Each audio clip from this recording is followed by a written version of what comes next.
Jimmy, thanks so much for joining us. Good to see you again. To begin, TikTok and its Chinese parent company ByteDance are suing the U.S. government over the bill calling for its divestment. Now, what stood out to you about the lawsuit?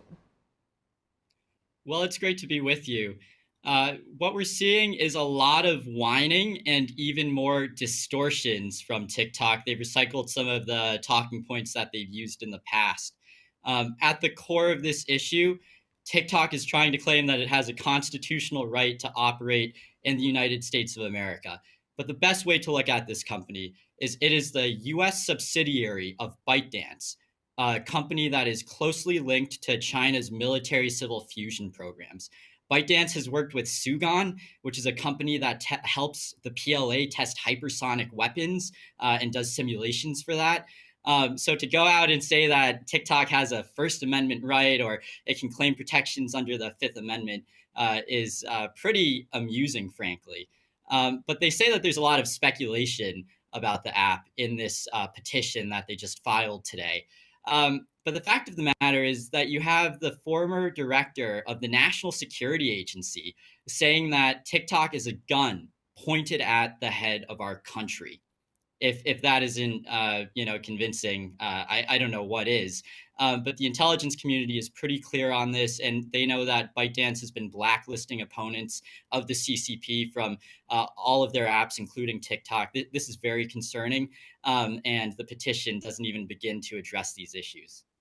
You mentioned the PLA, or People's Liberation Army, which is China's military. Now, given that TikTok itself says the Chinese regime has made clear that it won't permit a divestment of ByteDance's algorithm, what national security concerns does this raise? TikTok's lobbyists on Capitol Hill have spent the previous 3 to 4 years arguing that their company is not beholden to the Chinese government. But here you have this court filing submitted today in which they say that they cannot divest, or ByteDance can't divest itself of TikTok because the Chinese government won't allow it to do so. It's just the height of irony. And it really undercuts everything that TikTok's talking heads have been saying for the past several years. So that should really concern every American. If the Chinese government is able to exercise control over what ByteDance is able to do in terms of selling its various apps, what else can the Chinese Communist Party force ByteDance to do?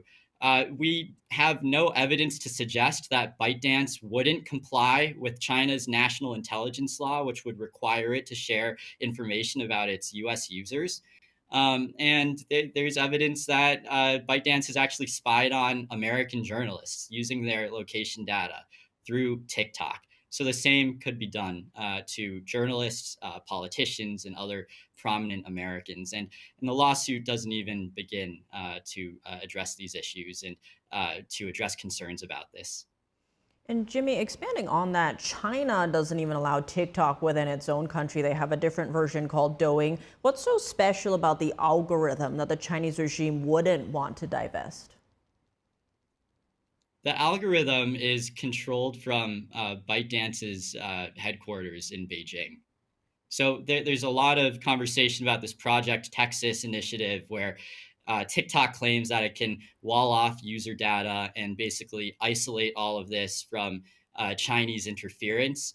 But that really is not going to work like that. I mean, if the argument is that it's impossible to divest TikTok and separate it from ByteDance, but at the same time, you're claiming that this algorithm, is so integral to how TikTok works and it can only, be dealt with in China.